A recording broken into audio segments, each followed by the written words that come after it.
Parlement européen a été sollicité pour intervenir dans la situation alarmante en République démocratique du Congo, concernant la menace qui pèse sur les défenseurs des droits de l'homme. Un mécanisme de parrainage a été lancé afin que les défenseurs congolais des droits humains, qui luttent pour une démocratie, soient moins vulnérables face à la répression des autorités congolaises. Marie-Arena nous explique le processus de parrainage. Nous, on a été saisis, et je donnerai la parole à Philibert, on a été saisis par Philibert qui nous a dit, écoutez, aujourd'hui la situation en République démocratique du Congo pour les défenseurs des droits de l'homme est alarmante et il faut mettre en place des dispositifs beaucoup plus réactifs par rapport à cette situation, parce que sinon, les défenseurs des droits de l'homme ne pourront plus s'exprimer. Or, c'est la voie alternative en République démocratique du Congo. Le Parlement européen a ainsi lancé son mécanisme de parrainage d'une vingtaine d'organismes congolais de défense des droits de l'homme, répartis dans différentes régions du pays. Ceci afin de protéger des personnes physiques et morales persécutées. Et ici, au niveau européen, on devait avoir la même garantie, c'est-à-dire que les personnes qui sont les parrains et les marraines doivent venir de groupes politiques différents, et on a tous les groupes démocratiques du Parlement qui sont dans le parrainage. Donc ça va de la gauche radicale, la GUE, jusqu'à la droite du PPE, en passant par les socialistes et démocrates, les Verts, qui sont associés à cette initiative. Et là-dedans, il fallait qu'on couvre le plus grand nombre de pays européens, parce que notre objectif, c'est de faire jouer nos réseaux par rapport à ces activistes en République démocratique du Congo. Et nos réseaux, ce sont des réseaux, bien entendu, de gens qui connaissent la RDC, mais aussi des réseaux diplomatiques qui permettraient, à un moment donné, de faire passer un certain nombre de messages concernant ces associations et concernant les activistes qui seraient touchés par des pressions organisées par le gouvernement congolais. Donc ça, ce sont les deux principes. Ça vient du local et ça doit être pluriparti, donc ça ne peut pas être partisan comme initiative.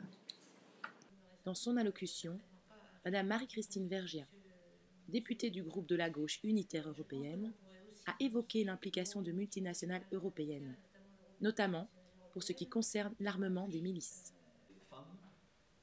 Quant au député Javier Nart, issu du groupe ALDE, il a félicité les défenseurs des droits de l'homme et les a qualifiés de héros face aux difficultés de terrain.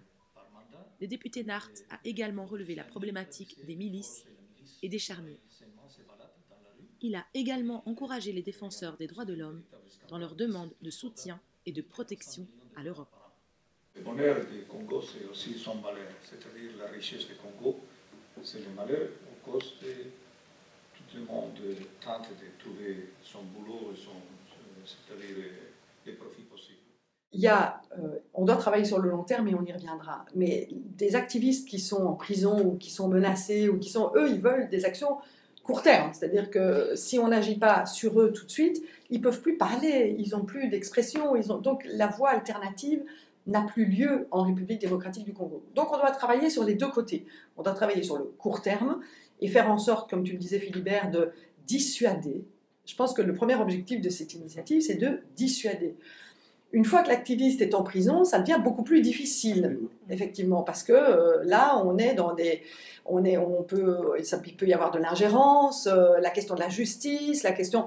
Même si, par exemple, au Parlement européen, on agit, même quand les activistes sont en prison, on prend des résolutions qui demandent au gouvernement de prendre des mesures pour libérer les prisonniers politiques, par exemple. Et donc, on peut le faire, mais ça devient beaucoup plus compliqué. Donc ici, l'objectif, c'est de la prévention, de la dissuasion à court terme par rapport à ces voies alternatives en République démocratique du Congo. Tout ce qu'elles demandent, ces voies alternatives, c'est le respect de la loi.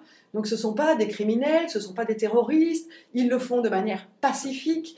Et donc, il n'y a pas de raison que ces gens se retrouvent en prison ou que ces gens soient menacés physiquement. C'est la raison pour laquelle nous les défendons en termes de démocratie et en termes de droits de l'homme.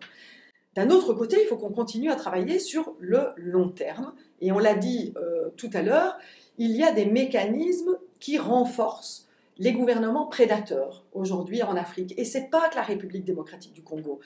J'étais au Libéria pour l'observation des élections, c'est la même chose. Vous allez dans d'autres pays africains, il y a des gouvernements prédateurs et qui sont soutenus, effectivement, par l'international. Et l'international, il faut un petit peu changer de logiciel, ce n'est pas forcément les Européens.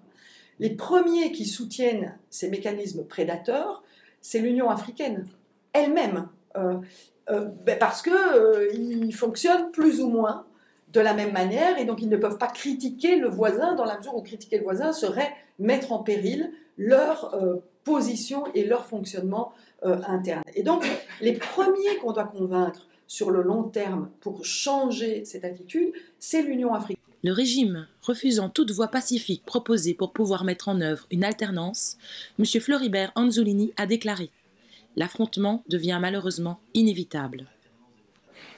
On a l'impression que l'affrontement devient inévitable tout simplement parce qu'on a affaire à un régime qui refuse toutes les voies pacifiques et finalement qui lui sont proposées pour pouvoir mettre en œuvre cette alternance. L'accord de la CENCO, on ne le dira jamais assez, c'est un accord qui a été signé à la dernière minute. C'est vraiment une dernière fenêtre qui a été ouverte. C'est un risque énorme qui a été pris par l'Église catholique, qui s'est décrédibilisée depuis la signature de cet accord, parce que la population a estimé que l'Église catholique avait aidé le président Kabila à se maintenir au pouvoir. Cette idée a été renforcée lorsque le régime a torpillé complètement cet accord. Ça va nous emmener à un clash si le régime ne donne pas des signes très rapidement qui permettent de dire qu'il y aurait une alternance à très court terme. Saisi de la situation par M. Floribert Anzolini, coordinateur du mouvement Filimbi, le Parlement européen a adopté des mesures à l'égard des instigateurs des violences perpétrées à l'encontre des défenseurs des droits de l'homme. Des sanctions personnelles ciblées ont été prises, en ce, des retraits de visas, des blocages de comptes bancaires et autres avoirs en Europe. L'Europe est de moins en moins celle qui a de l'influence en Afrique, parce qu'on a d'autres acteurs, d'autres opérateurs sur le territoire. Il y a énormément de volonté d'être sur le territoire africain aujourd'hui, avec des enjeux qui sont des enjeux économiques et des enjeux politiques. Mais il faut arrêter de concentrer, je dirais, l'influence européenne sur l'Afrique. Moi, j'ai beaucoup entendu des responsables africains dire « les Européens, c'est pour l'aide, le business, c'est pour les autres ».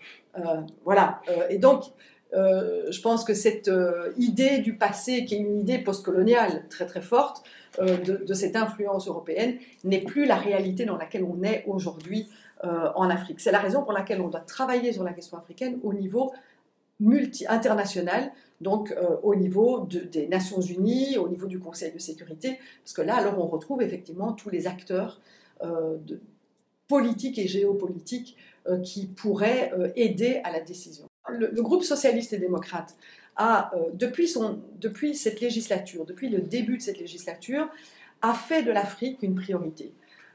Bien avant que certains parlent de la migration, bien avant que certains parlent de la sécurité, nous avions, nous, au groupe socialiste et démocrate, fait de l'Afrique notre priorité, tant sur un plan social, démocratique, mais aussi économique. C'était vraiment quelque chose sur lequel nous voulons travailler.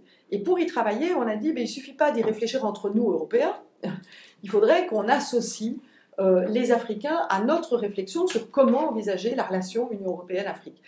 L'année dernière, on a organisé une semaine entière sur la question africaine au groupe socialiste et démocrate, qui nous a aidés beaucoup. C'est-à-dire que moi, toutes les positions qu'on a pu prendre en matière de commerce international, par exemple, on les a bâties autour de ce dialogue que l'on a eu pendant cette semaine avec des spécialistes africains de la question du commerce international et de l'impact que ce commerce peut avoir sur les populations africaines. De l'impact souvent négatif que l'on doit absolument corriger quand on fait des accords tels que ceux-là. Cette année, on a reproduit la même initiative en faisant le focus sur les jeunes. Et quand on fait le focus sur les jeunes, on parle des jeunes activistes, quelles sont les nouvelles formes de démocratie en Afrique, et on voit des démocraties, je parlais du transpartisan, des démocraties qui sont très intéressantes, qui émergent en Afrique par le biais des activistes, des jeunes en particulier. Et donc on a travaillé sur cette question-là, comment les jeunes parlent de la démocratie et comment ils se ressentent dans la démocratie. On a invité 20 jeunes Africains à venir en parler, à venir échanger, à venir dire ce qu'ils avaient envie par rapport à ça. On travaille aussi sur la question de la relation économique avec l'Afrique. Quels sont les échanges qui sont intéressants pour l'Afrique et pour les Européens?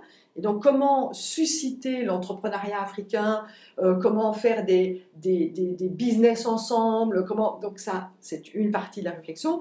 Et puis, on n'a pas pu éviter, bien entendu, la question migratoire, qui n'est pas, pour les socialistes démocrates, vue comme le problème de l'Europe. La question migratoire est essentiellement une réalité qui est une réalité sur le continent africain. Le nombre de populations déplacées internes au continent africain. On prend la République démocratique du Congo, enfin, je veux dire, si vous prenez toutes les frontières de la République démocratique du Congo, vous avez des camps de personnes déplacées. Et donc, la migration, on la voit souvent, nous, Européens, comme étant ce qui arrive. Mais ce qui arrive, c'est la toute petite partie d'une réalité africaine. Le reste est une réalité africaine avec laquelle on doit pouvoir travailler et souvent prendre des exemples. Parce qu'il y a des solidarités qui s'organisent à l'intérieur de l'Afrique en ce qui concerne la migration que nous n'avons pas ici. La conférence s'est conclue dans un climat de confiance et des solutions positives pour changer les choses et parrainer les défenseurs des droits de l'homme en RDC ont été débattues.